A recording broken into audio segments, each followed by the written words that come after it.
మరి ఆయన రక్తంతో మనల్ని ఏ విధంగా డీల్ చేశాడు అనే విషయాన్ని నేర్చుకోవడానికి కొంచెం ఇంట్రడక్షన్గా కొన్ని విషయాలు ముందుగా మనం బైబిల్ నుంచి మనం తెలుసుకుందాం. నిజానికి తండ్రి అయిన దేవుడు, జాగ్రత్తగా వినండి, కొన్ని నిమిషాలు మనం వినేది వాక్యం కాబట్టి జాగ్రత్తగా వినండి. దేవుడు ఆయన ఉద్దేశం ఏంటంటే, ఎందుకని ఈ ధర్మశాస్త్రం ఇచ్చాడు మనకి అంటే, మనం చాలాసార్లు మాట్లాడుతున్నాం. ఎందుకు ఇచ్చాడంటే, ధర్మశాస్త్రం యొక్క ఉద్దేశం, దేవుడి ఉద్దేశం ఎప్పుడు కూడా మొదటి నుంచి ఇప్పటి వరకు ఇక ముందు కూడా ఆయన ఉద్దేశం ఒకటే, మనందరము నీతిమంతులుగా తీర్చబడాలి, నీతిమంతులుగా ఉండాలి అని, అంటే పరిశుద్ధపరచబడాలని ఆయన ఉద్దేశం. అయితే ధర్మశాస్త్రం ఇచ్చాడు. మనము కొంచెం ఇంట్రడక్షన్గా ముందు కొన్ని వచనాలు మనం చదువుకుందాం. రోమపత్రిక 3వ అధ్యాయం 20వ వచనం నుంచి కొంత ముందు ఒక్కొక్క వచనాన్ని మనం ధ్యానించుకుంటే ముందుకు వెళ్ళిపోవాలి. 20వ వచనం చదవండి.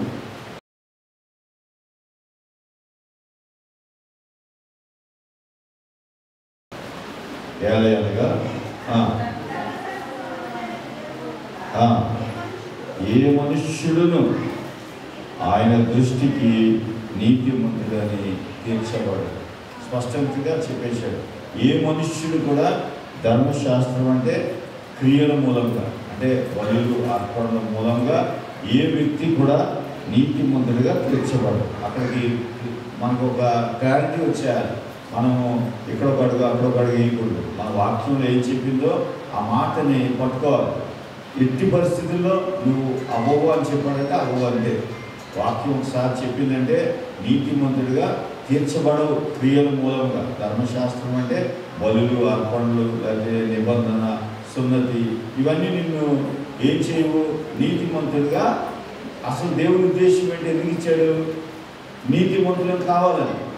అయితే అది అవ్వదని చెప్పాడు. తర్వాత నెక్స్ట్ ఇంకో విషయాన్ని పెట్టుకోవాలి. పాపం అనగా ఎట్టిదో తెలియబడుచున్నది. ఇంటికి దేవుడు ఎందుకు ఇచ్చాడు, నీకు నీతిమంతుడు అవుతావని ఇచ్చాడు. కానీ అది చదవడం లేదా అది చేయడం వలన నీకేమొచ్చింది, పాపం అనగా ఎట్టిదో తెలిసింది అంతే. అసలు దేవుని ఉద్దేశం అది కాదు. చెప్పండి, దేవుని ఉద్దేశం అదా కాదు. దేవుని ఉద్దేశం ఏంటి, నీతిమంతులు పరిశుద్ధులుగా మనం ఉండాలనేది దేవుని ఉద్దేశం. ధర్మశాస్త్రం అందుకే ఇచ్చాడు. కానీ అది చేయలేదు సరికదా, నీకు ఇంకో పనిష్మెంట్ ఇచ్చింది. ఏంటంటే, ఏం పనిష్మెంట్ అది, పాపం అనగా ఎట్టిదో పాపం యొక్క గొప్పతనం తెలిసింది. ధర్మశాస్త్రం ఇవ్వడం వల్ల పాపం యొక్క గొప్పతనం తెలిసింది. అందుకే రోమపత్రిక 7వ అధ్యాయంలో పౌలు గారు చెప్పారు చూడండి, 7వ వచనం చదవండి. 7వ వచనం. కాబట్టి ఏమందము, పాపమైన అట్లా అనరాదు. చూడండి, ధర్మశాస్త్రం లేకపోతే పౌలు గారికి ఏం తెలియదంట, పాపం అంటే ఏంటో తెలియదు. ఆశింపవద్దని ధర్మశాస్త్రము చెప్పని ఎడల దురాశ అంటే ఎట్టిదో నాకు తెలియకపోదు. చూడండి, అబద్ధం ఆడొద్దు అంటే నీకు అబద్ధం ఆడడం అంటే ఏంటో తెలుస్తుంది. అంటే ఆశింపవద్దని చెప్పాడు. అప్పుడు దురాశ వచ్చింది. అంటే పౌలు గారు ఏమంటున్నాడంటే, ధర్మశాస్త్రం వలన నాకు పాపం అనగా ఎట్టిదో తెలిసింది అంటున్నాడు. అందుకని ధర్మశాస్త్రం నీతిమంతులు చేయలేదు, తర్వాత పాపం అనగా ఎట్టిదో తెలిసింది. ఆ తర్వాత ఇప్పుడు చూడండి, ఈ రెండు ఒకదానికొకటి వేరువేరుగా ఉన్నాయి. దేవుని ఉద్దేశమేమో నీతిమంతుడు అవ్వాలని ధర్మశాస్త్రం ఇచ్చాడు, అది చేయలేదు. చేయకుండా ఇంకో పని చేసింది. ఏం పని చేసిందంటే, పాపం అనగా ఎట్టిదో మనకు తెలిసేలాగా చేసింది. ఇప్పుడు దీన్ని సాల్వ్ చేయాలి. దేవుడు ఈ సమస్యని పరిష్కరించడానికి ఒక పని చేశాడు. చూడండి,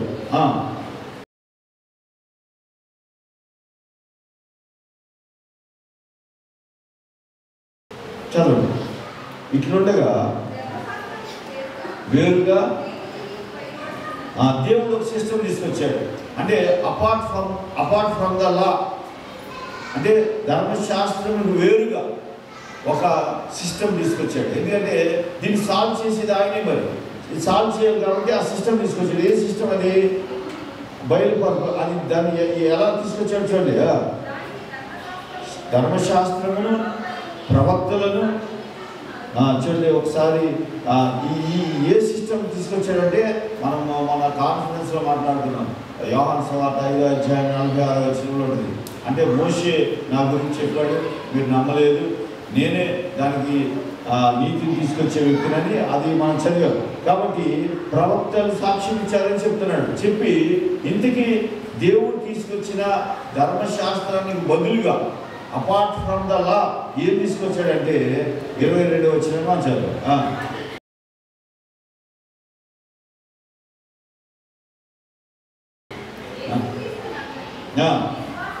మూలమున్నదై నమ్ము వారందరికీ కలుగు దేవుని నీతి అయి ఉన్నది. హల్లెలూయా. ఇప్పుడు యేసై దేవుడే ధర్మశాస్త్రం ఇచ్చాడు. యేసు క్రీస్తునందరి విశ్వాసం మూలమున్నదై నమ్ము వారందరికీ కలుగు దేవుని నీతి అయి ఉన్నది. దేవుడు ఒక సిస్టమ్ తీసుకొచ్చాడు. ఈ ధర్మశాస్త్రం నీతి ఇవ్వలేదు. నీతి ఇవ్వకపోగా పాపం అనగా ఏంటిదో బాగా నేర్పించేసింది ప్రజలకి పాపం యొక్క విలువ, పాపం ఎలా ఉంటుందో చెప్పింది. కాబట్టి దేవుడు ఇప్పుడు దాన్ని మార్చేసి ఇప్పుడు ఏం చేశాడంటే యేసయ్యని నమ్మితే చాలు నీకేమొస్తుంది. ఇప్పుడు ఇదివరకు అలా కాదు. దేవుని 10 ఆజ్ఞలు కాకుండా 600 పైగా ఆజ్ఞలు ఉన్నాయి బైబిల్లో. అవన్నింటిలో ఏది తప్పినా నీతి రాదు, నీతిమంతుడు అవ్వలేదు. కానీ ఇప్పుడు దానికి వేరుగా ఒక నీతిని తీసుకొచ్చాడు. ఎలాంటి నీతి అంటే ఆయన కుమారుని చూపించి ఈయన సిలువ కార్యాన్ని నమ్మితే నువ్వు నీతిమంతుడు అన్నాడు. హల్లెలూయా. అంతే. అందుకే మనం చెప్పాను, నేను వెర్రితనంగా ఉంటుంది ఆ మాట. వెర్రితనంగా ఉన్నా అది దేవుని జ్ఞానం. హల్లెలూయా.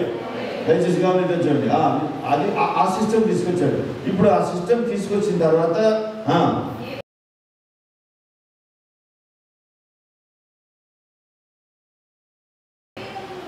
ఏ భేదమును లేదు. అంటే ఇప్పుడు నీవు ధర్మశాస్త్రం ప్రకారంగా నీతిమంతుడు కాలేకపోయావు, పాపంగా ఏంటిదో తెలిసింది.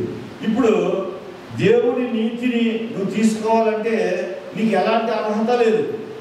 ఏ వ్యక్తికి ఈ ప్రపంచంలో ఏ వ్యక్తి కూడా దేవుని నీతిగా మార్చబడడానికి మన దగ్గర ఎలాంటి అర్హత లేదు. నువ్వు ఈ సంవత్సరం నుంచి వచ్చే సంవత్సరం దాకా ఉపవాసం చేసినా మనకి ఆ నీతిని సంపాదించలేదు. ఉపవాసం చెడ్డది కాదు. దేవుడిని మహిమపరచడానికి, కృతజ్ఞత చెల్లించడానికి ఉపవాసం ఉంటాము. దేవుడికి దేవా నాకు ఇచ్చిన నీతిని బట్టి నీకు వందనాలని ఉపవాసం ఉంటాం. ప్రార్థన చేస్తాం. ఎందుకు ప్రార్థన చేస్తాం? దేవా నాకు చేసిన పరిశుద్ధి కొరకే, నా శిలువకు నాకు ఇచ్చిన ఆ శిలువ మరణ పునరుత్థానాల కొరకే నీకు వందనాలయ్యా అని చెప్పి ప్రార్థన చేస్తాం. ఇవన్నీ చెడ్డవి కాదు, మంచివే. కానీ అవి ఎందుకు చేస్తున్నాం అనేది చాలా ఇంపార్టెంట్. దయచేసి గమనించండి. ఏ భేదములు లేదు. అందరూ పాపము చేసి దేవుడు అనుగ్రహించి, అంటే ఏదైనా దేవుడు ఇవ్వాల్సిందే నీకు. చూడండి, దేవుడు అనుగ్రహించు అన్నాడు. నువ్వు ఏం తెచ్చుకోలేవు. మనిషి ఏమంటాడంటే నాకు అప్పుడప్పుడు ఒకసారి అలా కూర్చొని ఆలోచిస్తాను. సైంటిస్టులు అది కనిపెట్టారు, ఇది కనిపెట్టారు అంటారు. ఏది కనిపెట్టినా దేవుడు ఇచ్చిన దాంట్లోంచే కనిపెట్టాలి. అవునా కదా? పెట్టారు గారు కరెక్టేనా? నేను అనేది అది కాదు. ఏది కనిపెట్టినా ఆయన ఇచ్చిన సృష్టిలోంచే తీసి అది కలిపి ఒక పదార్థం చేయాలి. అంతేనా? ఇంకా వేరేగా ఏమైనా చేస్తాడా? మనం ఇంకేం చేయలేము. ఇప్పుడు రెండింటిని కలిపితే ఒక కలర్ వస్తుంది, లేకపోతే 3 కలిపితే ఇంకో కలర్ వస్తుంది. అంటే దేవుడు ఇచ్చిన దాంట్లోంచే నువ్వు ఎన్ని కనిపెట్టినా, ఏం చేసినా, ఎన్ని చేసినా, నేను చేశాను అంటావు. ఏం చేసావు? దేవుడు ఇచ్చిన దాంట్లోంచి చేసావు.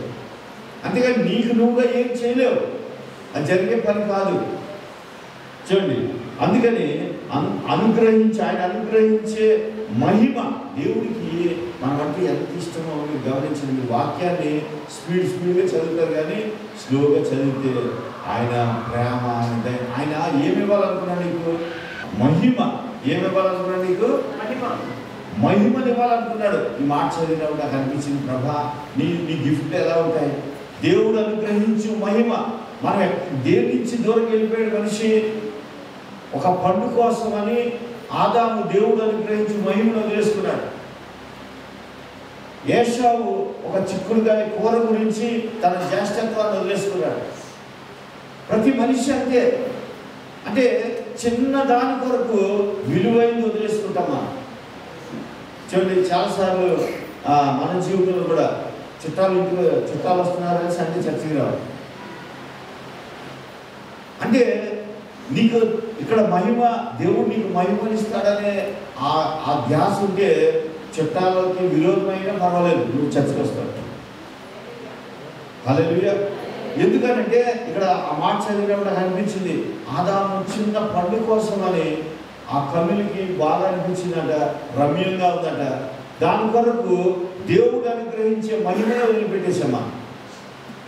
కొన్నిసార్లు దేవుడు ఎప్పుడు కూడా ఆయన యాకోబు పత్రికలో అంటాడు, శ్రేష్టమైన ప్రతిదాన్ని మనకి ఇవ్వాలని దేవుని ఆశ. హల్లెలూయా. దేవుడు చెడ్డ దేవుడు. నేను చాలామంది తల్లిదండ్రులు నా దగ్గరికి వచ్చి వారి బిడ్డల కొరకు ప్రార్థన చేయమంటే నేను ఈ మాట చెప్తాను, అమ్మ దేవుడు నీకు బహుమానం ఇచ్చాడు. మన వాక్యం ఏం చేద్దాం? దేవుడు పిల్లలు ఎవరు? దేవుడు ఇచ్చు బహుమానం, దేవుడు అనుగ్రహించు బహుమానం, బిడ్డలు దేవుడు అనుగ్రహించు బహుమానం. అంటే దేవుడు ఇవ్వకపోతే నీకు బిడ్డలు కలగరు. కానీ మరి బిడ్డలు దేవుడు అనుగ్రహించి బహుమానాన్ని తెలిస్తే వాడిని బహుమానంగానే చూడాలి. ప్లస్ ఆ బహుమానం ఇచ్చాడని తెలిస్తే ఆ బహుమానాన్ని నువ్వు కంప్లైంట్ ఎలా చేస్తావు ఆ బిడ్డ మీద? మేబీ నేను మిమ్మల్ని విసిగిస్తూ ఉండొచ్చు, మిమ్మల్ని ఇబ్బంది పెట్టచ్చు, మిమ్మల్ని చాలా కొన్నిసార్లు ఏడుస్తావు, ఎందుకు కన్నాను అయ్యిందని. అలాంటి సందర్భాలు కూడా ఉంటాయి. అయినా నువ్వు ఎలా చూడాలి? నీకు బహుమానం ఇచ్చాడు దేవుడు. అలా చూడటం ప్రారంభించు, వాడు దేవుడు ఇచ్చిన బహుమానంగా మారిపోతాడు. హల్లెలూయా. పాస్టర్ గారు ప్రార్థిస్తే మాట్లాడాలన్నారు, మారడు. మేము మీ తృప్తి కోసమని ప్రార్థన చేస్తాం. కానీ వాడు మారేది ఎప్పుడంటే నువ్వు నీ చూపులోనే ఉంది. అక్కడ బైబిల్లో ఒక మాట ఉంటుంది, హెబ్రీ పత్రికలో ఏమనంటే, మోషేని సుందరుడై చూసిన తల్లి. వారి తల్లిదండ్రులు ఎలా చూశారు? మోషేని అందగాడిగా సుందరుడిగా చూశారు కాబట్టి ఆ నైలు నదిలో వేయలేకపోయారు ఆ బిడ్డని. చూసారా? అంటే ఈ చూపు ఏం చేసిందంటే బిడ్డని విడిచిపెట్టలేకపోయారు. అదే అందరిలాగా ఇంకా ఎలాగో చచ్చిపోయాడు కదా ఆడని చూడడం తీసేయండి అంటే అందరు తల్లులు ఎందుకు చంపేశారంటే చూడలేదు వాళ్ళు. బిడ్డ దేవుడు ఇచ్చిన బిడ్డ ఎలా ఉంటాడో చూడలేదు. కానీ మీరు ఆపరేషన్ థియేటర్లో ఆ తల్లికి చూపిస్తారు. ఫస్ట్ ఆమె మత్తులో ఉన్నా సరే ఏం చూపిస్తారు? మా బిడ్డ చూడు అంటే తల్లి అంత మత్తులో కూడా అలా చూసి అప్పుడు మత్తులో వెళ్ళిపోతారు. అంటే తల్లి ఎందుకని ఈ తల్లి తండ్రులు మోసే తల్లిదండ్రులు వేయలేకపోయారు నైవేద్యం అంటే సుందరుడైట చూచి అని రాసుకుంటారు. అంటే నువ్వు సరిగ్గా నీ బిడ్డను చూడటం మొదలు పెడితే నీ బిడ్డ దేవుని మహిమగా మారిపోతాడు. హల్లెలూయా. ఎందుకంటే దేవుని బహుమానంగా మారిపోతాడు. కానీ మనం అలా చూడం. ఆ చిన్నగా అల్లరి చేసి చదవలేదు అనుకోండి, పాస్టర్ గారి దగ్గర తీసుకొచ్చేసాడు.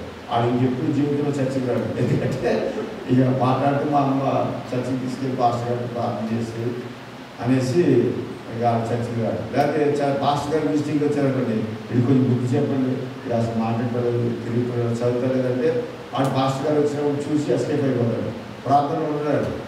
ఎందుకంటే మనమే మనం పాడు చేస్తాం. కొంచెం నిజమే మనకి నొప్పిగానే ఉంటుంది, ఆడు బాగుపడాలని మన ఆశ. కానీ నీ మైండ్లో ఏమన్నారంటే నేను కాదు కన్నది, నాకు ఇచ్చాడు బహుమానం దేవుడు, ఆ బహుమానం ఇచ్చాడు కాబట్టి ఆయనే బాగు చేసుకుంటాడు అనుకోవాలి. అంతేగాని ఏడుస్తా ఆయన గురించి ఎంత ఏడ్చినా ప్రయోజనం లేదు. నువ్వు బహుమానంగా చూడడం మొదలు పెట్టాలి అంతే. చూడండి, ఇక్కడ దేవుడు అనుగ్రహించి మహిమను పొందలేకపోవచ్చునా? అంటే మహిమ ఇద్దామని, మహిమ అంటే చిన్న విషయం కాదు. దేవుని మహిమ అంటే ఆయన చూడండి, ఆయన మహిమ శరీరం ధరించుకున్నాడు. యేసుప్రభు పునరుద్ధరణ అయ్యి డోర్లు వేసి ఉన్నాయి, లోపలికి వచ్చేసాడు. అంటే అలాంటి మహిమని ఇద్దాం అనుకున్నాడు. కానీ మనం దాన్ని పొందుకోవడానికి సిద్ధంగా లేదు. దేవుడు ఇవ్వడానికి సిద్ధంగా ఉన్నాడు. ఆయన రాసింది, ఆయన దేవుడు అనుగ్రహించు మహిమను పొందలేకపోతున్నామా లేదా దేవుడు ఇవ్వట్లేదా?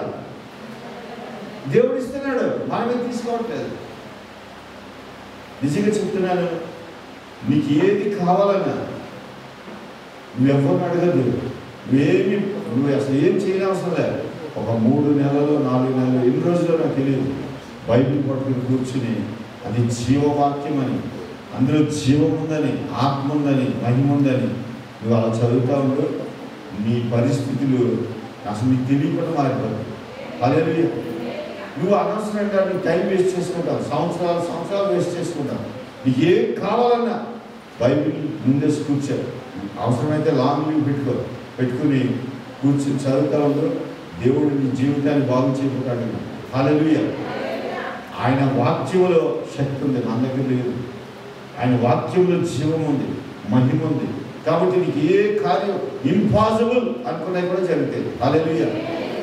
అందుకని నేను ఎవరికి చెప్పినా ఈ మాట చెప్తాను. బైబిల్ ఎందుకంటే నన్ను అలాగే బాగు చేసింది బైబిల్. నా వ్యాపారము చాలా లాస్ అయిపోయింది, అప్పులైపోయి వ్యాపారం చాలా చేతుంది, పిల్లలు కలగలేదు.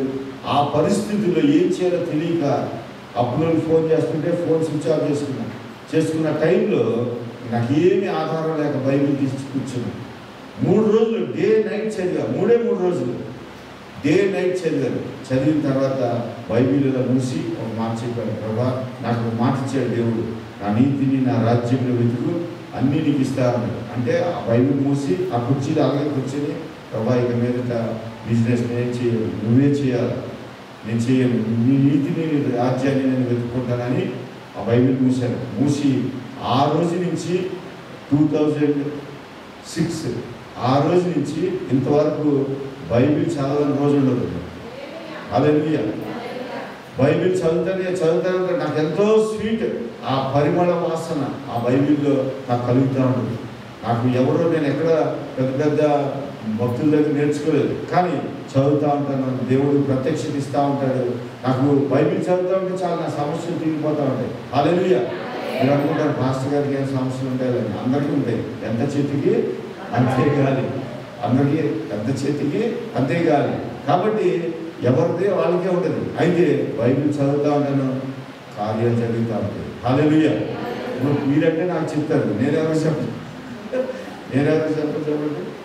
ఎవరు చెప్పాలి.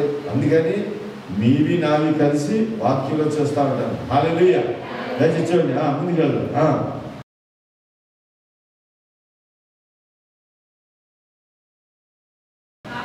కాబట్టి నమ్మువారు ఇప్పుడు చెప్తున్నాడు, సీక్రెట్ చెప్పేశాడు. ఇప్పుడు నేను ఒక కొత్త అపార్ట్ ఫ్రమ్ ద లా అంటే ఆ ధర్మశాస్త్రానికి వ్యతిరేకంగా ఇంకొక రూపంలో ఒక సిస్టమ్ తీసుకొచ్చాను. ఆ సిస్టమ్ ఏంటంటే యేసుక్రీస్తు నా కుమారుని నమ్మితే నువ్వు అక్కడ చూడు. కాబట్టి నమ్మువారు ఆయన కృప చేతనే, ఆయన కృపే, నీది లేదు, నీది నాది జీరో, మనది జీరో. ఆయన కృప చేతనే నమ్మువారు, ఆయన కృప చేతనే క్రీస్తు యేసు నందలి. ఇప్పుడు చూడండి, చాలా జాగ్రత్తగా గమనించండి. మనం వెళ్ళి ఏం చేస్తామంటే చాలా మంది క్రైస్తవులు మనం చేసే మిస్టేక్ ఏంటంటే యేసు ప్రభు ఫోటో మన ఇంట్లో ఉంటుంది. మనం యేసు క్రీస్తు అనగానే ఫోటో గుర్తొస్తుంది, గుర్తొచ్చి లేదా సిలువ ఉంటుంది. ఆ సిలువకి ప్రభా నీకు వందనాలు, నన్ను ఈ దినమంతా కాపాడండి. యేసయ్య ఆ పేరులో ఏమీ లేదు. మీకు చెప్తున్నా వినండి, యేసు క్రీస్తు అంటే యేసు అంటే యేసే. మన ఊళ్ళో ఎంతమంది యేసులు లేరు?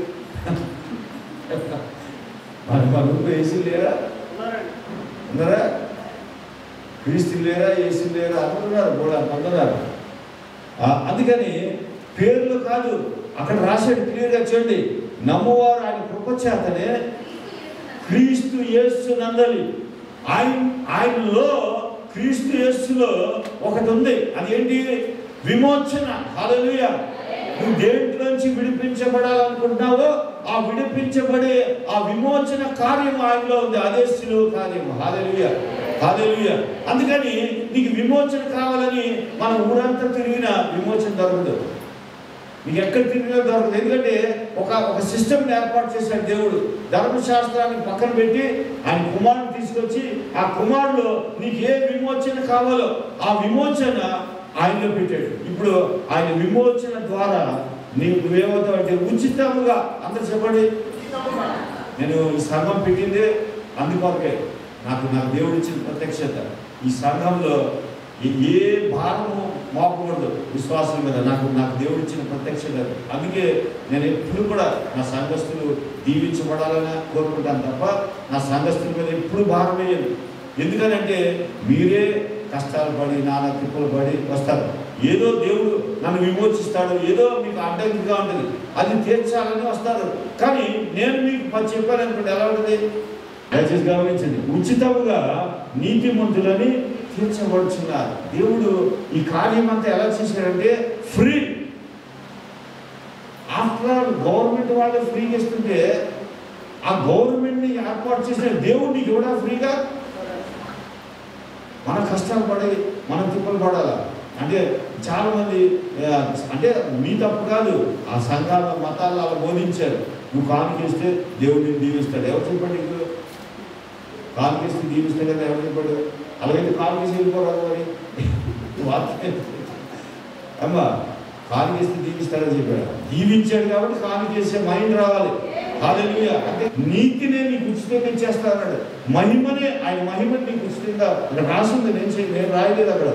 ఆ విమోచనము ద్వారా ఉచితముగా నీతిమంతులని తీర్చబడుచున్నారు. హల్లెలూయా, హల్లెలూయా. గట్టిగా చెప్పగలదా? ఎప్పుడు కూడా నువ్వు దేవుని దగ్గర కొనుక్కోని అవసరం లేదు. ఆయనే అమ్మబడ్డాడు, ఆయనే ఆ సిలువలో గాయములు పొందాడు, రక్తం చిందించాడు మన కొరకు. మనం నీతిమంతులుగా చేయబడ్డారు. చూడండి అసలైన వచనం వచ్చింది, చూడండి 26వ వచనం. ఈరోజు ఆ వచనాన్ని మనం ధ్యానించుకుని మనం ముగించుకుందాం. చూడండి,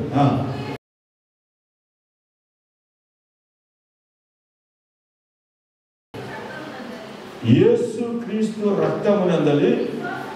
చాలా జాగ్రత్తగా గమనించింది. ఇంతకు ముందు ఏమన్నాడంటే యేసు క్రీస్తులో ఒకటి ఉందన్నాడు. ఏముందన్నాడు?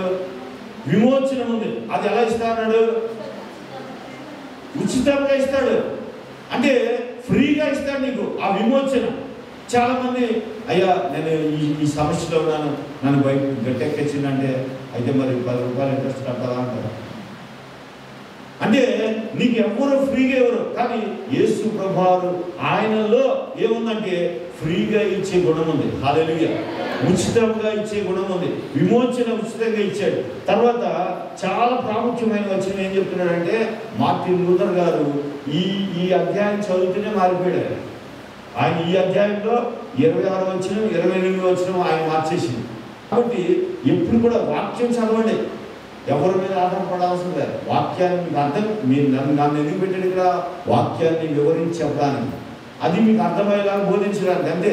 దయచేసి గమనించండి. 26వ వచనం, క్రీస్తు యేసు రక్తమునందలి విశ్వాసము ద్వారా ఆయనను కరుణాధారం, అంటే మధ్యలో ఒక మధ్యవర్తిని పెట్టాడు. ఆ మధ్యవర్తి ఎలాంటి వాడంటే కనికర సంపన్నుడు, రిచ్ ఇన్ మర్సీ. హల్లెలూయా, హల్లెలూయా. మనకి మధ్యవర్తి ఎవరంటే కనికరం గలవాడు, హల్లెలూయా, ప్రేమ గలవాడు, దయ గలవాడు. అలాంటి ఆయనని మధ్యవర్తిగా పెట్టి ఆయన రక్తమే, జాగ్రత్తగా ఉంచండి, ఏ రక్తం కూడా నిన్ను బయటకు తీసుకురాలేదు, నేను బయటకు తీసుకురాదు. క్రీస్తు యేసు రక్తమునందలి విశ్వాసం ఉంచాలి. ఆయన రక్తంలో విశ్వాసం ఉంచాలి, ఆయన పేరులో కాదు. ఆయన పేరుని యేసు మీద నేను నమ్మకం ఉంచాలంటారు, యేసు మీద కాదు. యేసు క్రీస్తు రక్తంలో నువ్వు నమ్మకం ఉంచితే నువ్వేమవుతావు? విశ్వాసము ద్వారా ఆయన కరుణాధారంగా బయలుపరచాడు. ఎందుకు బయలుపరచాడంటే ఆయన మధ్యవర్తిగా, ఆ కనికర సంపన్నుని మధ్యవర్తిగా ఎందుకు పెట్టాడంటే నిన్ను విమోచించాలని, ఆ రక్తము ద్వారా నిన్ను నీతిమంతురాలుగా చేయాలని దేవుని సంకల్పం. హల్లెలూయా. ఇప్పుడు నువ్వు చేయాల్సింది ఏంటంటే ఆయన రక్తాన్ని చూడాలి. దేవుడు నిన్ను యాక్సెప్ట్ చేయాలంటే యేసు ప్రభు రక్తం చూడాలి. సాతాను నిన్ను వదిలిపెట్టి వెళ్ళిపోవాలంటే యేసు ప్రభు రక్తమే చూడాలి. మానదూత ఏం చూసింది? ఆ రోజు రక్తాన్ని చూసింది. ఇప్పుడు నీకు విమోచన కావాలని నువ్వేం చూడాలి? యేసు రక్తమే చూడాలి. హల్లెలూయా, గట్టిగా చెప్పగలుగుతావు. ఎందుకంటే ప్రతి సాతానికి, దేవునికి, మనకి, అందరికీ ఏం కావాలంటే యేసు క్రీస్తు వారి రక్తమే కావాలి. హల్లెలూయా, హల్లెలూయా. ఎంత గొప్ప రక్తం అండి, ఎంత పరిశుద్ధ రక్తం. అందుకే ఒక్క బొట్టు కూడా లేకుండా ఆ రోజున సిలువలో ఆ రక్తం అంతా కార్చేసాడు ఆయన. ఎందుకు రక్తం కార్చాడంటే మనకు ఆ రక్తంతో చాలా పని ఉంది. దేవుడు నిన్ను నన్ను చూడని అంటున్నాడు. నేను నా కుమారుడు రక్తం చూస్తే నేను యాక్సెప్ట్ చేస్తాను, లేకపోతే లేదు. అందుకే ఆయన మధ్యలో ఎలా పెట్టాడంటే కరుణాధారం, మాకు ఒక ఆధారం. ఆధారభూతుడు ఎవరంటే కరుణ గలవాడు, కనికర సంపన్నుడు. కాబట్టి దయచేసి గమనించండి, ఆయన నీతిని తాను నీతిమంతుడు, యేసునందు విశ్వాసం గలవాన్ని నీతిమంతుడిగా తీర్చివాడని వినటకు ఆయన అలాగూ చేసేది. అంటే దేవుని ప్రణాళిక ఇదంతా. అందుకే ఈ రోజు నుంచి నీకు ఇచ్చే ప్రతి విమోచన, లేకపోతే నీకు ఇచ్చే నీతి అంత ఉచితమే. ఆ ఉచితం ఎక్కడి నుంచి వచ్చిందంటే, ఉచితం అంటే దాన్ని మళ్ళీ చీప్గా తీసుకోవడేది మీరు. ఉచితం అంటే మనకు ఉచితం, కానీ యేసయ్యకి చాలా కాస్ట్లీ. హల్లెలూయా. అందుకే ఆ పేతురు అంటాడు, అమూల్యమైన, నిర్దోషమైన, నిష్కళంకమైన రక్తం, ఆ గొర్రె పిల్ల రక్తం ఆయనకి చాలా విలువైంది. మనకి ఫ్రీగా వచ్చింది, కానీ అది చాలా కాస్ట్లీ, మనం పొందలేవు. అందుకే నేను ఎప్పుడు చెప్తాను, ఆయన రక్తంలో కడగబడిన విశ్వాసిని ఏ వ్యక్తి కొనలేడు. దీన్ని ఎవరు కొనలేరు తెలుసా? మనం ఏమనుకుంటామంటే మనమే బానిసలుగా అమ్ముకుపోతాం. కానీ నిన్ను కొనాలంటే ఎవరి తరం కాదు. ఒక విశ్వాసికి యేసు ప్రభు రక్తం అర్థమైతే నువ్వెవరు అంటే మామూలు వ్యక్తివి కాదు.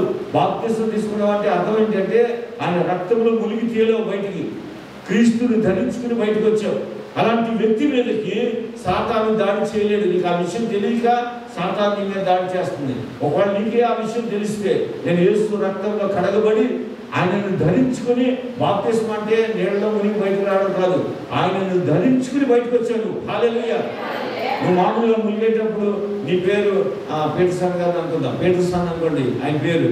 ఆయన మునిగినప్పుడు పీటర్సన్, కానీ మునిగి బయటికి వచ్చినప్పుడు క్రీస్తుని ధరించుకుని వచ్చాడు. అప్పుడు పీటర్సన్ కాదు, ఆయనలో యేసు ఉన్నాడు అన్నమాట. హల్లెలూయా. యేసుని ధరించుకుని వచ్చాడు. ఇప్పుడు చూడండి, యేసుని ధరించుకుని వచ్చాడు. అందుకే ఆ పత్రికలో, గలతీ పత్రికలో పౌలు చెప్తాడు ఏమనంటే, స్త్రీ అని పురుషుడని భేదం లేదు, యూదుడని గ్రీసు దేశస్తుడని భేదం లేదు, పురుషుడని స్త్రీ అని భేదం. ఎందుకు చెప్పాడు అనుకున్నారు మీరు? అంటే ఎవరు మునిగి తేలినా ఎవరాళ్ళు? యేసు క్రీస్తే. హల్లెలూయా. అందుకే ఏ భేదం లేదన్నాడు. ఎందుకు భేదం లేదు అంటే నువ్వు యేసు క్రీస్తులో మునిగి తేలావు. ఇంకా క్రీస్తు తప్ప నీలో ఎవరు కనపడరుగా. నీకు ఆ విషయం తెలియక ఎప్పుడు మన చర్చిలోనే ఈ మాటలు వింటాం, తర్వాత వాటిని విడిచిపెట్టేస్తాం. అందుకని దయచేసి గమనించండి, చాలా సమయం అవుతా ఉంది. కాబట్టి ఈరోజు మనం నేర్చుకునే విషయం ఏంటంటే, రక్తము, ఈ పాయింట్ కూడా నోట్ చేసుకోండి. రక్తము ఎప్పుడు కూడా నీకు రక్షణ అనుగ్రహిస్తుంది. జాగ్రత్తగా గమనించండి. రక్తము రక్షణను తీసుకొస్తుంది. అది ఎవరు ఇవ్వలేదు. నీవు పాప ఒప్పుకోలు క్షమాపణ తీసుకొస్తుంది. క్షమాపణ వేరు, రక్తం వేరు. అంటే రక్షణ వేరు, క్షమాపణ వేరు. మీకు మొన్న కొంచెం నేను టచ్ చేసి వదిలేను ఆ టాపిక్. క్షమాపణ వేరు, రక్షణ వేరు. ఆ రెండు డిఫరెంట్. ఇప్పుడు చూడండి, క్షమాపణే రక్షణ తీసుకొస్తే, నేను ఒక క్వశ్చన్ అడుగుతాను మిమ్మల్ని. ప్రతి మతంలోనూ, ప్రతి న్యాయస్థానంలోనూ క్షమాపణ ఉంటుంది. ఎందుకు? రాష్ట్రపతి కూడా క్షమాపణ ఇస్తారు. ఆయనకి ఇష్టమైతే వాళ్ళు ఎక్కడ అర్జీ పెట్టుకునేవారు అనుకో, అయ్యా నేను తప్పు చేశాను, నేను మరణ శిక్షకు పాత్రుడు, నేను కానీ నన్ను కనికరించాను లెటర్ పెడితే, ఆయన ఓకే అని సంతకం పెడితే నీకు క్షమాపణ దొరికింది. క్షమాపణ దొరికితే రక్షణ ఇచ్చినట్ట? చెప్పండి. రక్షణ వేరు. ఇప్పుడు అన్ని మతాల్లో పాప క్షమాపణ ఉండదు, కానీ రక్షణ వస్తుందా? రాదు. అందుకని ఆయన రక్తమే నీకు రక్షణ ఇస్తుంది. నీ ఒప్పుకోలు క్షమాపణ ఇస్తుంది. అంటే గమనించండి. అందుకని ఆయన రక్తం ఎంతో విలువైంది.